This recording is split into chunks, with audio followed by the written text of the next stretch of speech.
Hi there. Welcome to the Cloud Security Podcast by Google. Thanks for joining us today. Your host here as ever, myself, Tim Peacock, Senior PM on Google SecOps, and Anton Chavakin, a reformed analyst and senior staff in Google Cloud's Office of the CISO. You can find and subscribe to this podcast wherever you get your podcasts, as well as at our website, cloud.withgoogle.com/cloud-security/podcast. If you enjoy our content and want delivered to you piping hot every Monday, please do hit that subscribe button. If you're following on YouTube, what do they say? Like and subscribe, ring the bell, all that stuff. You can follow the show, argue with us, and the rest of our Cloud Security Podcast listeners on the Google Cloud Security community page. Anton, we have a fun episode today about agentic SOC and really getting into the weeds of how to make it work and how to manage your costs. What else do we talk about here? I mean, I think of this episode as kind of the opposite of rambling marketing about agentic SOC and how AI would save you and how it beautifully replaces all the level 1s, 2s, and 3s. No, this is like none of that. It's actually how people did the work in a SOC with AI and agents, all the way down how they run it, how they manage it, how they watch the costs. Watching the costs comes up for people who actually do the work. For people who read the glosses, they only see high level, oh yeah, you'll save money, you'll fire the people. Not the reality. But what the reality is, nobody knows. And this episode reveals some of that, actually much of that. Much of that. And I thought it was very interesting, the specific ROI that he was able to point to and say, listen, this is how much it's costing us. This is how much it's performing. I was really impressed with that part in particular. So maybe, listeners, without any further ado, let's turn things over to today's guest. Okay, with that, listeners, I'm delighted to introduce today's guest. Today, we're joined by Dennis Chow, Director of Detection Engineering at UKG. Dennis, thank you so much for joining us today. This is, listeners, if we seem a little rusty, it's our first recording that we're actually doing in 2026. So let's hope we remember how to podcast. Dennis, we ended last season, which seems a long time ago now, talking about the AI apocalypse, the idea that we're living in this post-AI world where LLMs are out there autonomously, agentically hacking companies.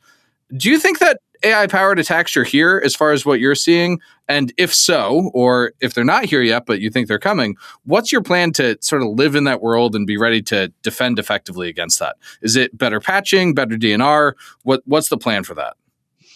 I think AI-generated attacks are already here. So AI reinfused agentic side, so retries, scale, things of that nature, generated payloads. I don't think AI, there was an instance in DEF CON where we had AI exploitation, and they got the first set of attempts there. I don't think we're at the research level yet. I do think it gives trials and errors just like everything else. But I do think we're at generative AI. Maybe to do patching in response to some of that is really about more of the suggestive detection side and testing. So if you think about detection as code, you really need to think about, do you have your pipelines, your unit tests, integration tests? And so if you can do an AI agent that generates some of that and does automatic testing for you, you're already ahead of the game too. Now, it does increase costs and latency and stuff like that. So I think that's where we're at in the industry today. I don't think anyone's really done a super zero day based on an agentic solution that I've seen so far, unless you guys have seen it. I haven't seen that, but I want to ask maybe a more concrete question, which Anton always encourages me to do, which is your team, I've heard, is now using a hybrid agent workflow. What does that mean? Because that's what I've heard, but I want to know what that means and how that's working for you. By the way, before you answer this, I want to stick my nose in there for a second. I've noticed recently that when anybody asks somebody else about agents, it's usually polite to say, and how you define agents. By this, I mean, and the reason why I want to add this is I've met people who think that LLM with tools is an agent, and that's all they have. And I'm a little nervous when I hear this definition. So perhaps define agent before you answer Tim's question. Sure. So our agent definition is an agentic system mostly for most part. So we have multiple agents doing something together, reasoning, utilizing tools. Now those tools could be wrapped and used for something. For us, it means synthesizing what a human can do using those tools, whether you're MCP server-based or you're using just a standard API gateway wrapper or a cloud run function to do some of those things. So those are what we consider as agents. Whether they do a good job or not, it depends on a lot of evals too. Tell us about your evals in a sec, but go on. I want to hear about your evals later. Yeah, sure. So I guess back to the hybrid agent side, we started off way before ADK was even concept or even published out there. So we're doing Store++ like everyone else. So put a agentic attempt flow, deterministic code, add LM as a function, call tools, let it come back out. That's your request the agent. We moved over to full ADK, where we went full on letting it decide on its own fate and its own factor, and our costs were spiraled out of control. Our context windows kept blowing up. It was kind of crazy. Of course, we were in the early days of ADK as well, some of the earlier versions of that.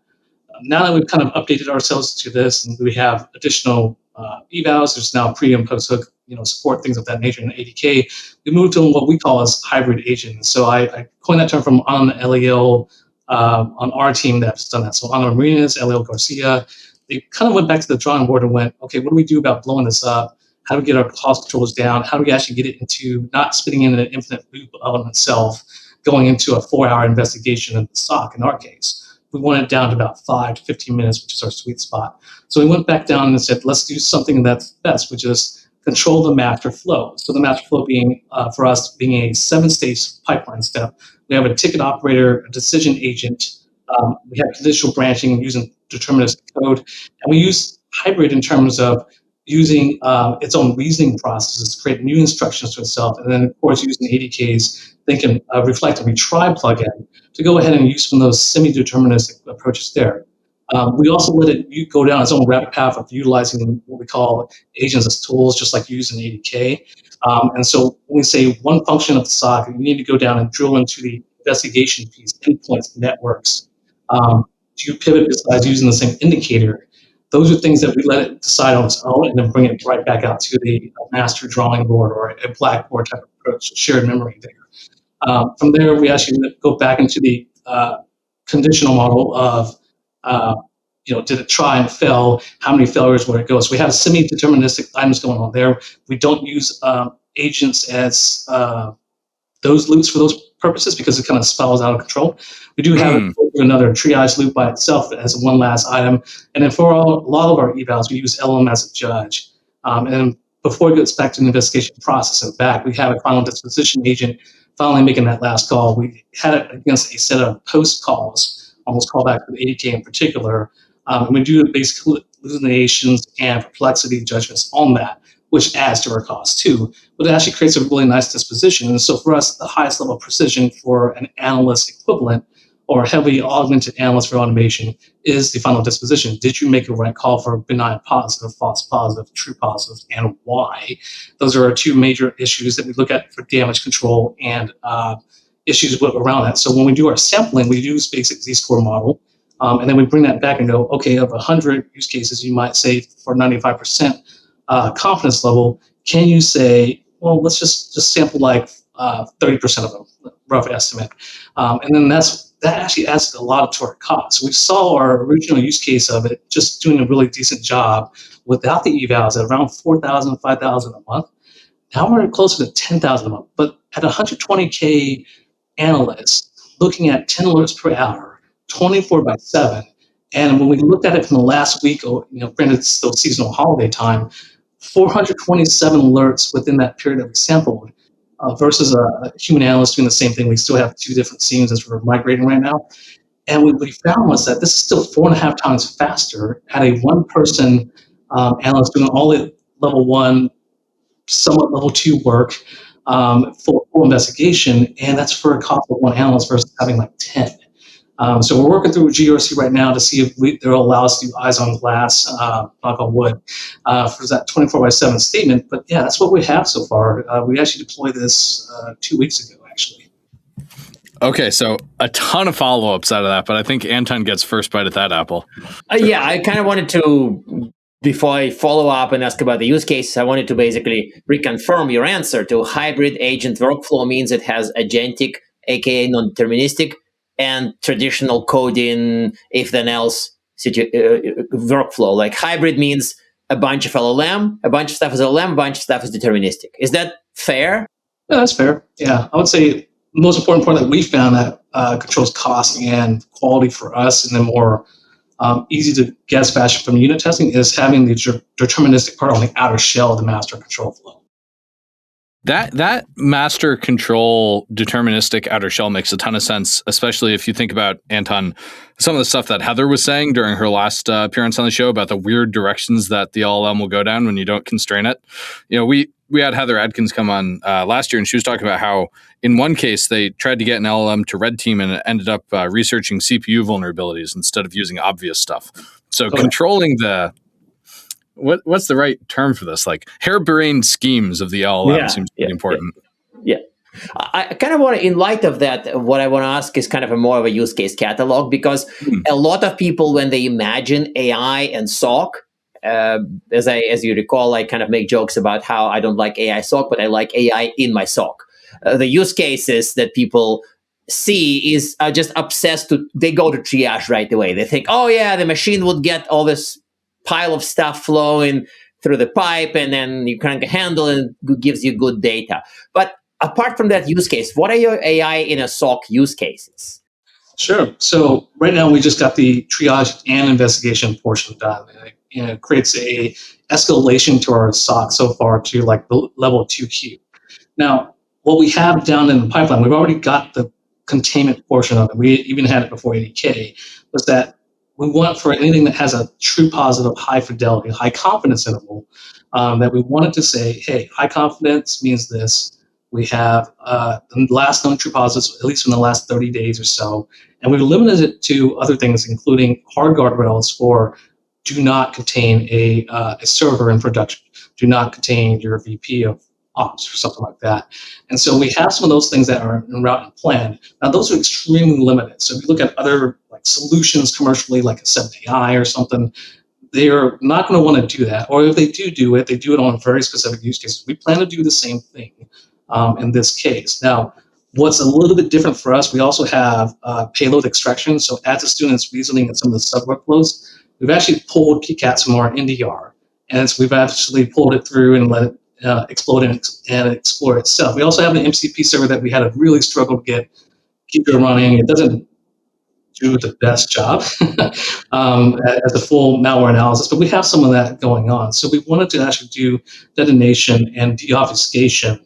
And then we need to figure out, we haven't really determined what we want automated for this containment part first, contain first, and then send it back to the analyst, or send it to the analyst and hope that they get back online fast enough to actually do something about it. For in let's case a high reliable like ransomware indicator. So lots of I/O going on with this, a bunch of entropy being measured. What do you do from this point forward when the analyst is asleep trying to get back to their pager duty? So we're making those decisions right now. I guess the last use case that we have, and we had it for the end of the year, and this is going to be determined based on our cost control, is the hunting side. So we want to take the same model and pattern that we want to do here, and then move it to the threat informed side. So we're going to take a bucket or SharePoint, whatever we decide to do, let it ingest, determine the hypotheses there. We're going to use it loosely based on mandates, workflows. And then let it go through at least 3 different iterations or variations of a total TTP attack map. And then we'll have it do a tandem item. So we'll create the attack map. The second one, we plan on trying to bring enumeration and context through it. So we have to have a very targeted one. So we want to target something in production in our sub-module of this type of product that we have in our case, UKG, we're a SaaS company. And we're going to target this specific set of items. We wanted to enumerate first and bring it back in for that context management. And then, of course, do multiple compressions and removing extra characters that it doesn't need for its context window. And then we slap on we use a rise slap on an instrument, the calls to look for hallucination patterns that we know of.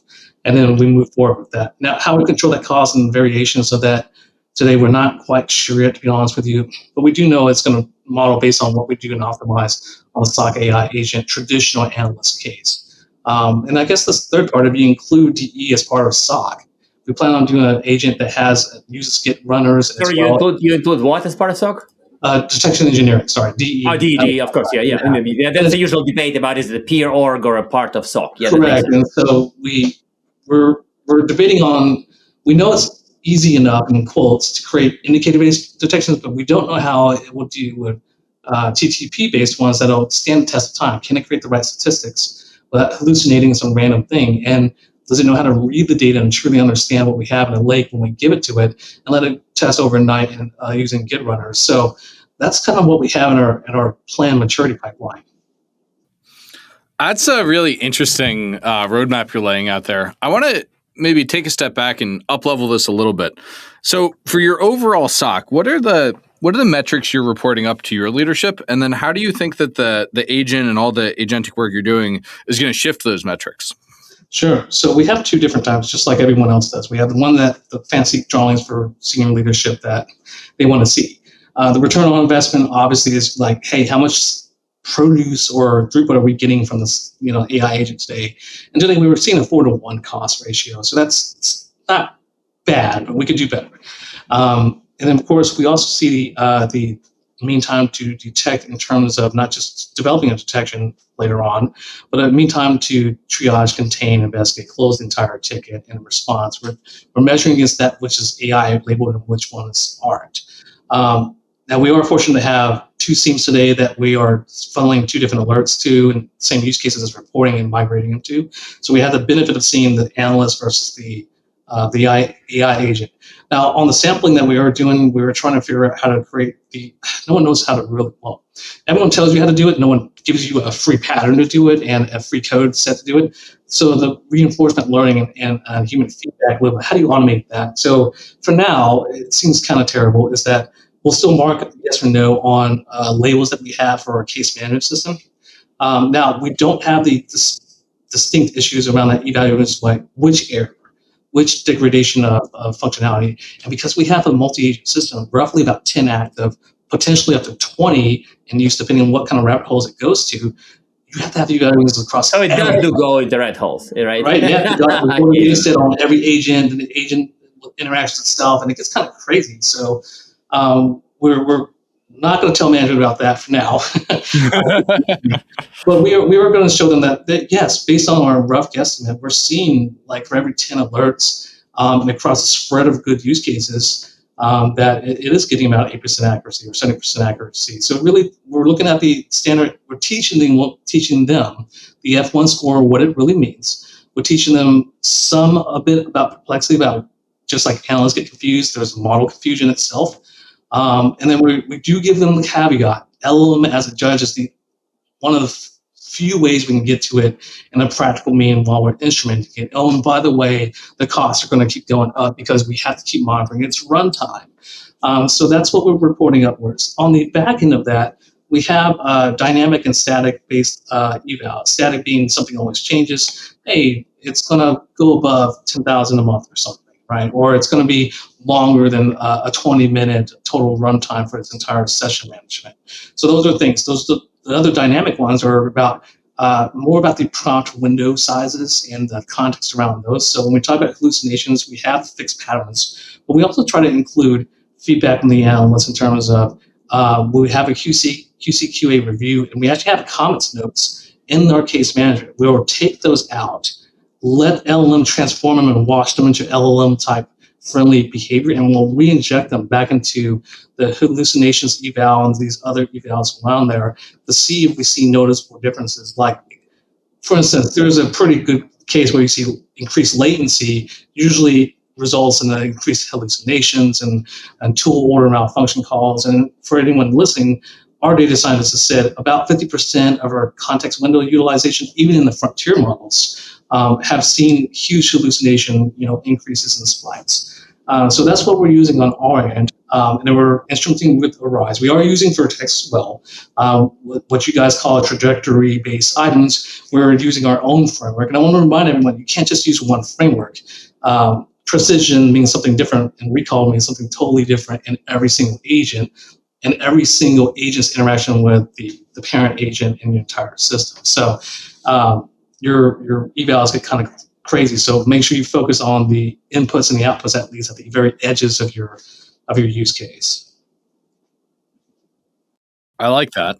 A lot of depth there for listeners to digest. I think that the cost thing you keep bringing up, and it's so interesting to me. How are you talking to your leadership about that, and how are you thinking about that changing over time as the cost for frontier models continues to come down?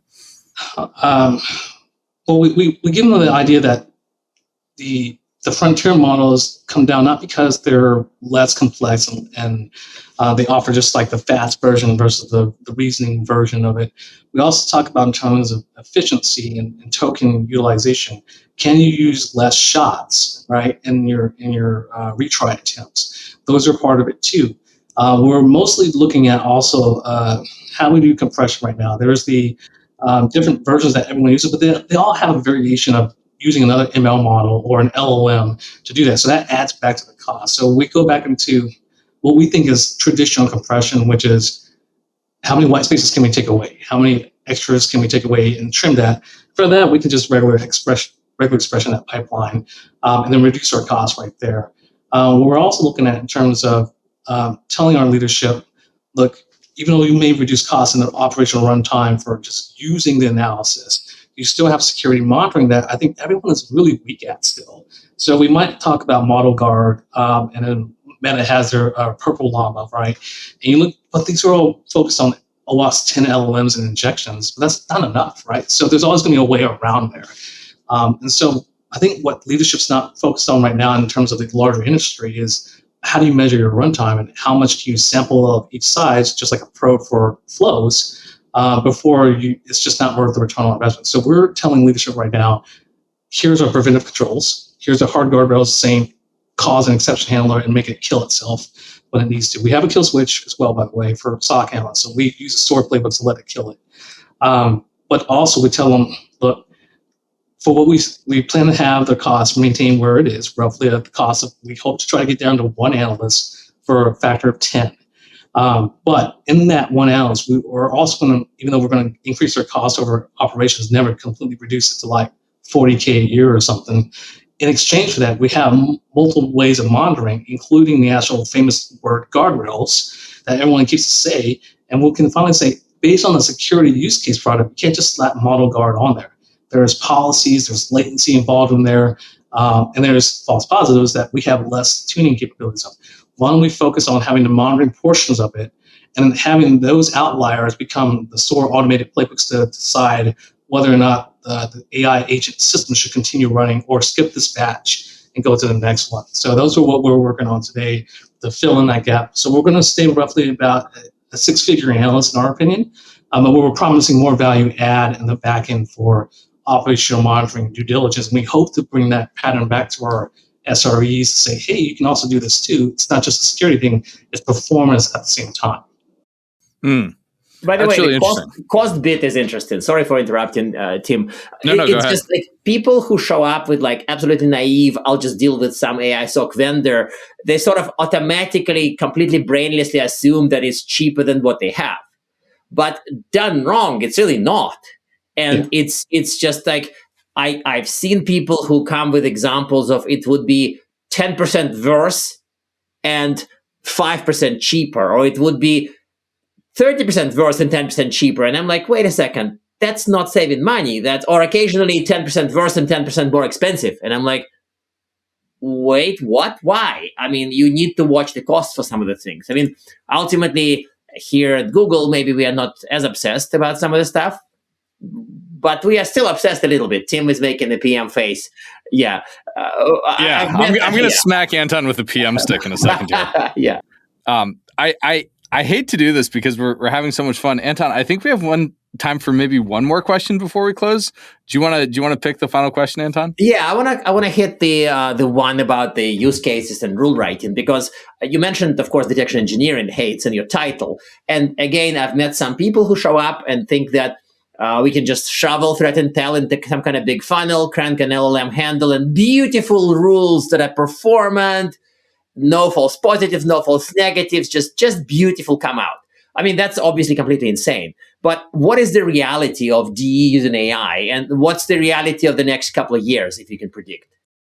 You know, I think right now, at least for the LLMs out they are today, we're just going to use it for suggestive.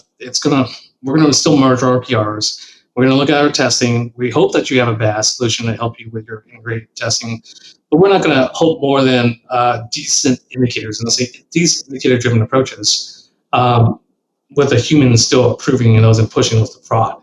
We have no idea if it's truly testing the unit tests in terms of agentically, unless you're letting it get results directly from a pipeline, which we hope that you're doing, and then retrying those overnight. But we don't know how good that's ever going to be. The only thing we can see is that it's probably going to use its existing data set. It might use grounding or search for something that it sees online. We don't know how it's going to pull that back and rank it file. Like something from VX Underground or something from Malware Unicorn is something different than Joe Blow on Reddit. So that's something to keep in mind too. Our data scientist, Austin Nowak, also says that the evaluations are very different for DE over SOC use cases as well. So our evaluations, although they may seem simple, we have to evaluate more performance-based items. So how do we evaluate the runtime and instrument that? And so when we look at use cases and how we inject it, what does integration even look like? Does it match a TTP in there? Do you want it to not match an existing TTP based on coverage because it's net new on some random zero day that you see from the news, but you have no additional details about the exploit research and what POC looks like? Those are things that scare me. I think for the next 2 years, we're going to be still hand-holding that a little bit. But in the next 2 years, I see a lot of excitement where maybe someone's going to have a breakthrough in a research base, especially with these new models like Gemini 3, right? Cloud Opus and stuff like that. And so if they can get the research portion of it down, learn to prove things, and then build its own POC, we can kind of take that back to DE and do that. Now I also see A2A, right? The protocol that you guys made, or Google specifically made it. And I finally can see that there's going to be more examples of that, because right now everyone's trying to create the context management window override and compress, and then create new sessions to kind of get around the 1 million token limit. I think in the future, we're going to see more micro A2As going on with single purpose AI agents and a simpler A2A talking together. And so it's easier to say, just extract this one key value pair of this JSON payload or whatever the protocol may call for, and just give me that as my context window instead of trying to do multiple iterations in that same connection session. So that's my take on it. Well, this has been a super deep dive in a lot of ways, and I hope our listeners were listening at 1x speed, because this would have been a tough one to keep up with at higher speed than that. I have to do my least favorite part of the show, Dennis, which is ask you our traditional closing questions. One, do you have a tip to help people on their agentic SOC adoption journey? And two, do you have recommended reading? Okay. And that reading could be anything, just not Anton's blog. Not even a single post. Sorry. Yes, I know. Yeah, we're blocklisted myself because my definitely ego is Anton's blog about the seam and the stem. But honestly, so at the architectural level, Chip Wynn's books for the AI engineering side, it's probably a good starter pack for everyone. You guys in GCP land have really done a really good job with Skill Boost, so I would say take a look at that. Me personally, I'm not going to lie, my team uses ADK because there's a lot of powerful stuff going on there. For you starting out in the agentic world, build the agent using the most crude main deterministic code as possible, Python, Go, whatever your case may be. Get it to work using flat files, then figure out how you want to port it to the next items like Vertex memory agents and stores and stuff of that nature. Figure the part out first, get it to work. I have some code in my GitHub somewhere to take a look at if you want to look at what one could be for local enumeration and local tool runtime. And then once you have that, everything else becomes an experiment. So keep trying and don't vibe code everything. Just vibe code. I don't know. Somehow it's just advice for the times. It just reminds us we are in 2026, right? Yeah. Don't vibe code everything. just like a function or something you really can't figure out. And then don't forget the exception handling. I know some of you, including OffSec, including me, we hate writing exception handlers. Start your guardrails off in the most basic exception handling. If it can be bypassed regular expressions, you didn't do a good enough job. Use the LLM as a judge much later when you finally figured out how to keep your costs under control and get it to work. Well, Dennis, I can't thank you enough for joining us today. This has been an incredibly technical deep dive into the world of agents for SOC. It's rare that we get this level of technical depth in an episode while remaining accessible. So thank you so much for joining us today. Awesome. Thanks, fellas.